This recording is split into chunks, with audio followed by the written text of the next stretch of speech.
Alert, this is CONEY coming to you from inside your computer. Please don't skip forward. This is not an ad. Listen, if you're watching this video on the day it came out, July 18th at 3 p.m. or whatever, I'm currently live on Twitch with the Gexathon. I'm playing all 3 Gex games, the entire trilogy in a row. And every time Gex talks, I'm going to give $1 to charity. It goes to the St. Jude's Children's Research Hospital. He talks a lot.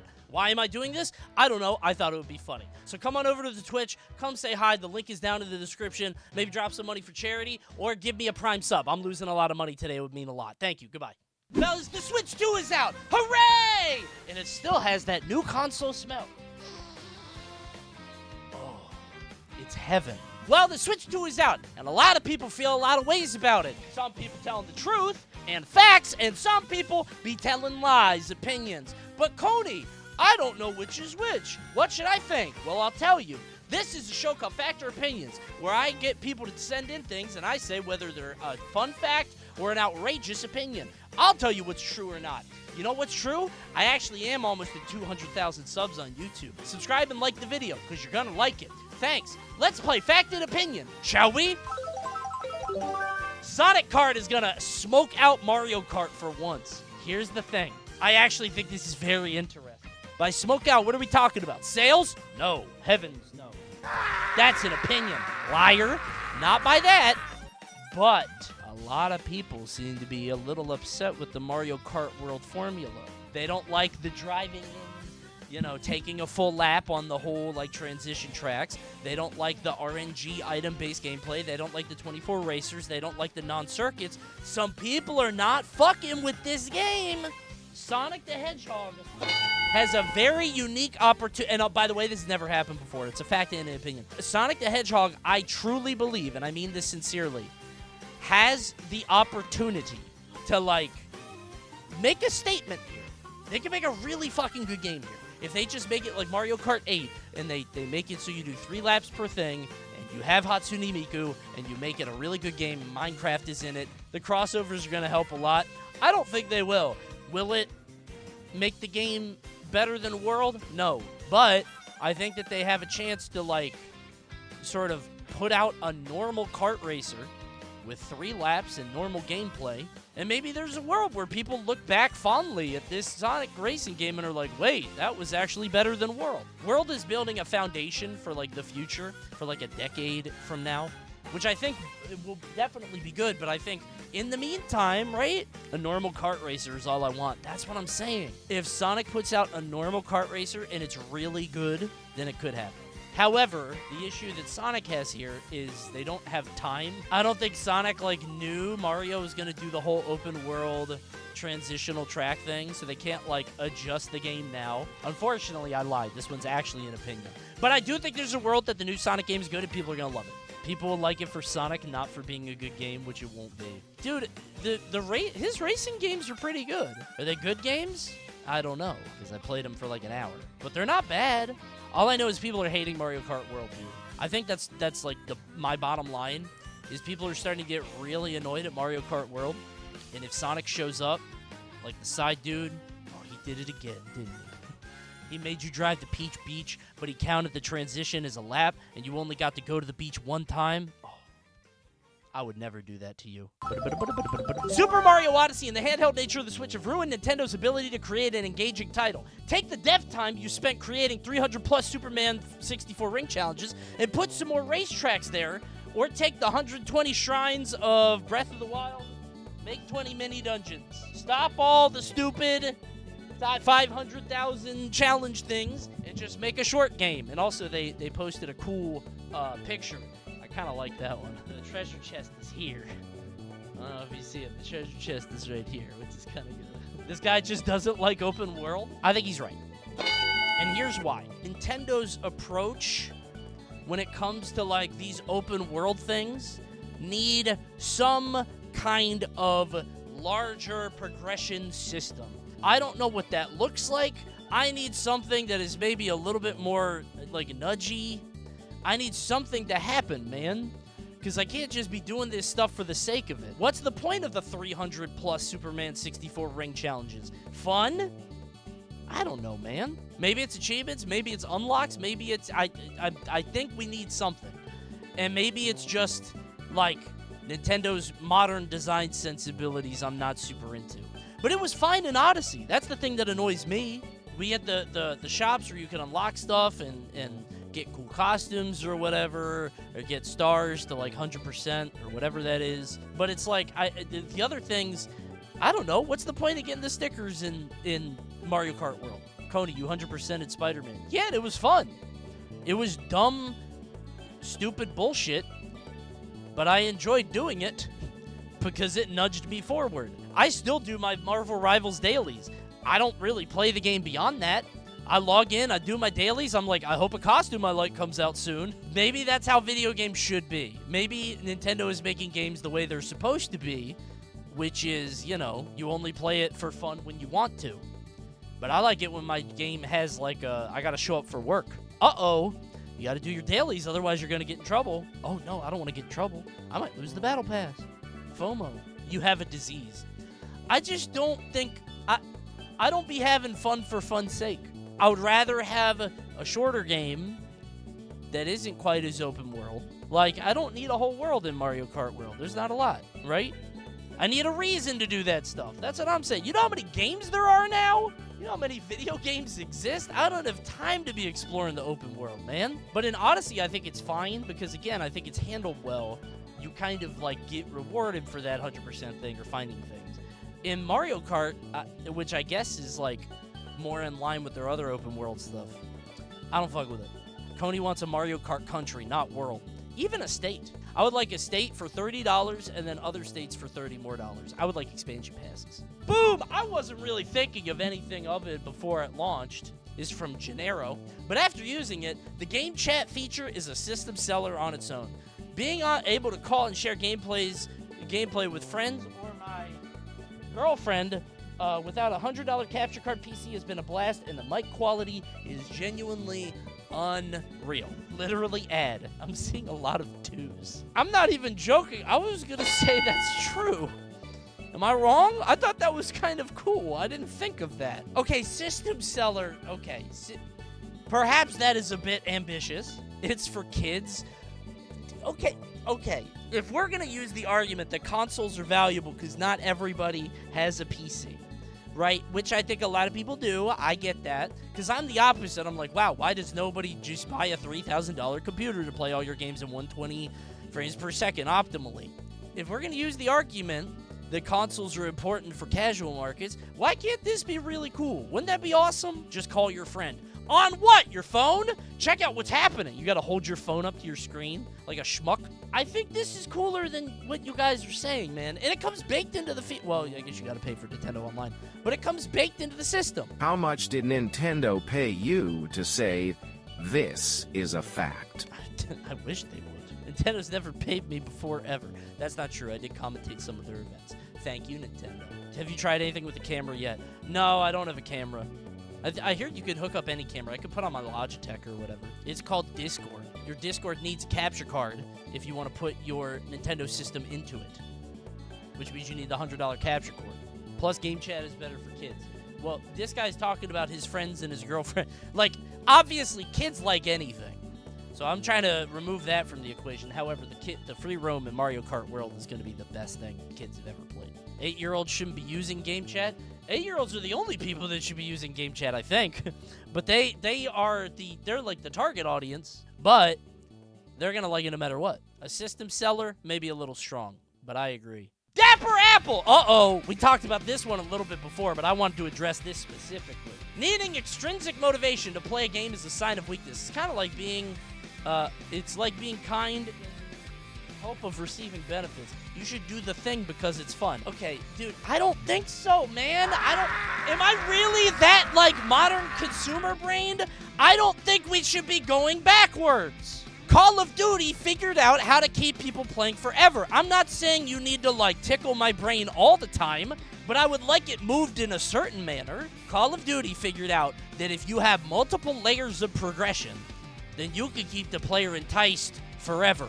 Wins giving XP, guns giving gun XP, work toward a certain, like, silencer or a scope or something. Marvel Rivals has a combat chest, and I unlock that because I want a new Magneto and Fantastic Four skin, and every single win that I get gives me some XP.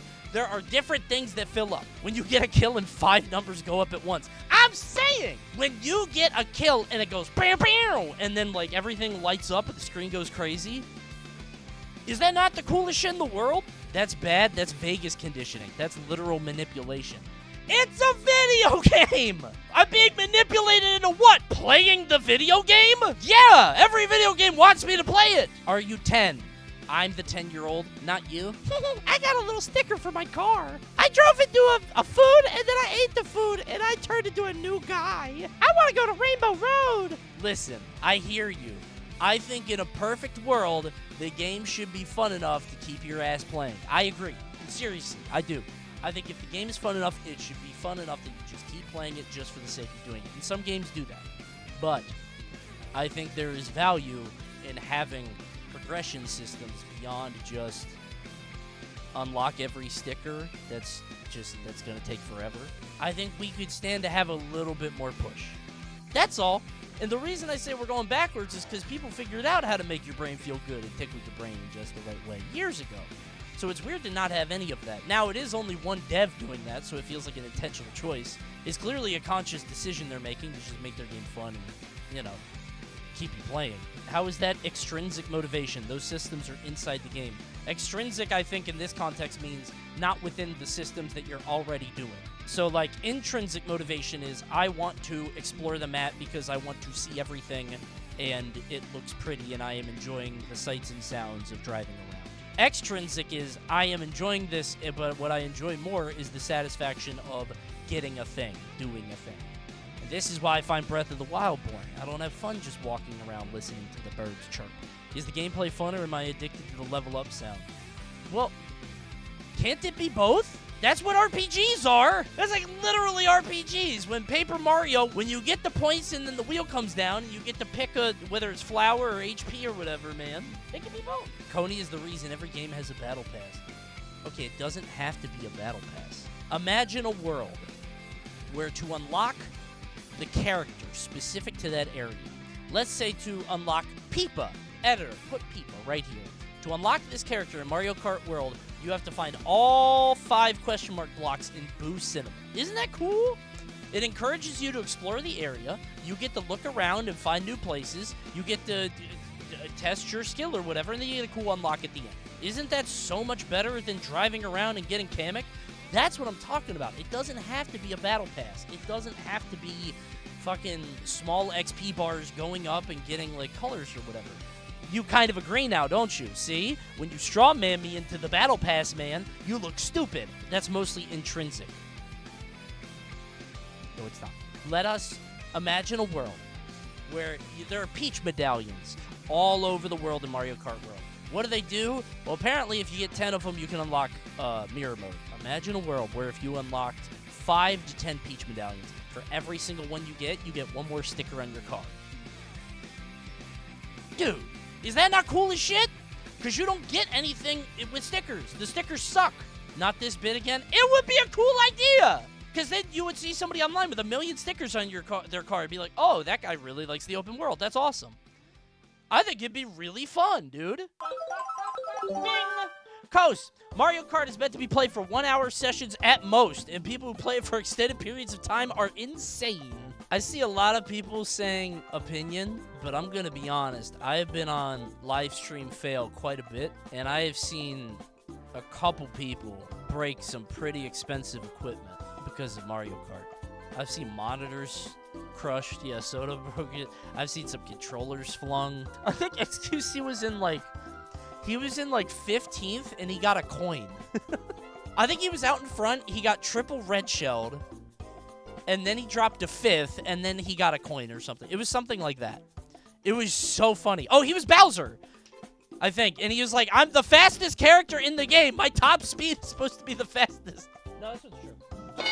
I would give it 2 hours. If you're doing the free roam, maybe even longer if you're just chilling. If you're playing the game for real, like online or whatever, I think 60 minutes is a while. Maybe 2 hours, actually, because it can go pretty fast. I've had streams where I played, like, Mario Kart and I can't believe it went so fast. But that's any competitive game, if you want to call this competitive. These games build madness stacks.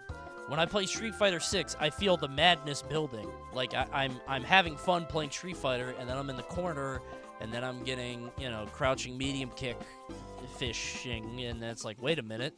This guy's doing the same thing. I genuinely can't play Street Fighter for more than 2 hours anymore. I think that's most games with I don't want to say that are competitive, but, have, competition with other people.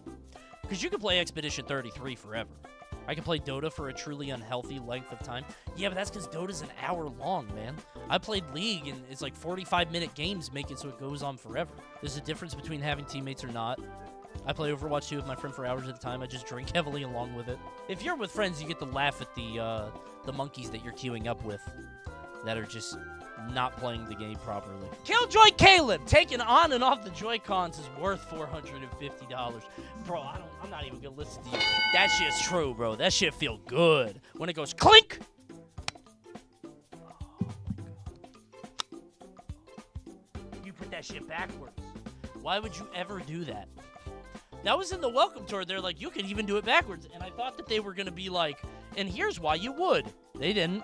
However, I will say, I saw a Jeff Gerstmann clip, the guy that did Giant Bomb from GameSpot, and he was saying that, there's still some wiggle to the Joy-Con. I don't know if you can see it, but there is, which is kind of annoying. I haven't felt drift, but apparently they might still drift, but, yeah, when you hit the when you push in, you can feel it a little. It's on purpose so the chip doesn't snap. I mean, I get it, but it does feel kind of like, Oh, that's so good. Gonna sound like I'm...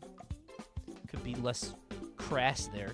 Gonna sound like I'm praising Nintendo, but this genuinely is the best launch of a console in the past 5 years. The world could be better, but the lineup for the rest of the year and onward already outclasses what we got for the PS5 and series. A lot of twos? No, here's the thing.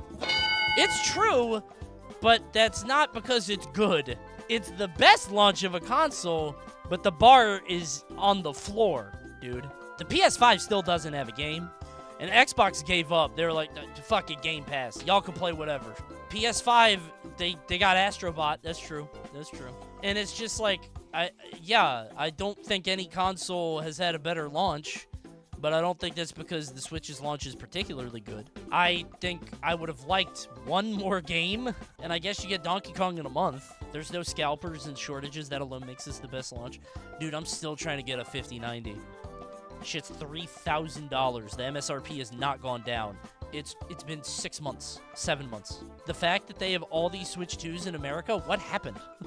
Why are they so good at this? But yeah, I feel like this has been a very good launch comparatively, but that's because Sony is so fucked. It's funny that Sony backed themselves into a corner with these $80 million games that take 10 years to produce, that change the landscape when they come out once a decade. But PS5 still don't got no games. They got Astrobot. That's it. Boom! There it is. E. Compton, friend of the stream and Supermod. Having a few games at launch is a non-factor when you have built-in backwards compatibility, especially when it's such an upgrade. Games have boosted performance. If anything, it allows Nintendo to drip feed games throughout the year, which gives players more time and money to enjoy each one. I kind of get the perspective. I think Nintendo has built such a dummy backlog that there are a not insignificant amount of people that would play Breath of the Wild again with better performance. Backwards compatibility, and honestly, they did it by making a shitty first system. So it's kind of a lame thing, because the Switch 1 was ass. The Switch 1 was not ass. Well, okay, I don't mean the system, I mean the functionality, the frame rate. Being able to play games in new hardware and have them run really well, I think is a good enough selling point to rebuy them. But then again, I've always been a pay pig for remakes. Then PS5 would have a lot of games. I don't know, because PS4 to PS5 doesn't feel as big of an upgrade. When I look at the PS4 to PS5 or the Switch 1 to Switch 2, it's Switch 1 to Switch 2 is huge. But maybe that's just because the Switch 1, all of Nintendo's games are so stylized, so it's not graphical fidelity or whatever. because Switch never had a Pro version. Oh, that's a good point. So there's no, like, incremental... Because, like, if you have a PS4, then a PS4 Pro, then a PS5, it's like you're thinking about PS5 versus PS4 Pro. Base PS4 to PS5 is massive. I think I have a harder time differentiating because the games are all, like, state-of-the-art graphics when they come out.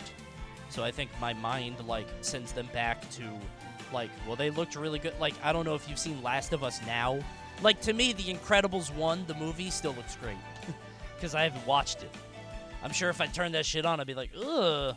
But, like, to me, I'm like, wow, that looked awesome. Because I saw it 15 years ago, 20 years ago, or whatever. I feel like only Nintendo would be able to do that because they built such a backlog with the Switch 1. Maybe the system itself and the hardware and making games run better is a system seller in and of itself. Obviously, people bought it. But I don't know if it was because of that or just having the new system or what. But, yeah, I can see this perspective, though. I never really thought of that. I don't know. It's kind of interesting. I believe that the Switch 2's early success isn't necessarily indicative of the console's long-term sales. I have a feeling that these early sales are simply die-hard Nintendo fans and content creators all showing out early, and it'll soon fizzle out to the casual market because it's too pricey. Bro, you lost! What do you mean the casual market will filter out? They broke a record. Content creators are buying the Switches? 4 million? How many content creators are there, do you think? That has... If that many people are buying it, that is the casual market. Gonna be a steep cliff, though? Oh, I agree. Because I do think that the Switch 2 sales are gonna be like, everybody's getting it now, and then I don't think numbers are gonna, like, super shoot up when Donkey Kong comes out. That's every product ever. I think it's gonna be more stiff on this one. Maybe I'm wrong. We also don't know what sales are gonna come up or what games are coming out. It will go up for, like, a Donkey Kong game, but not as much as, like...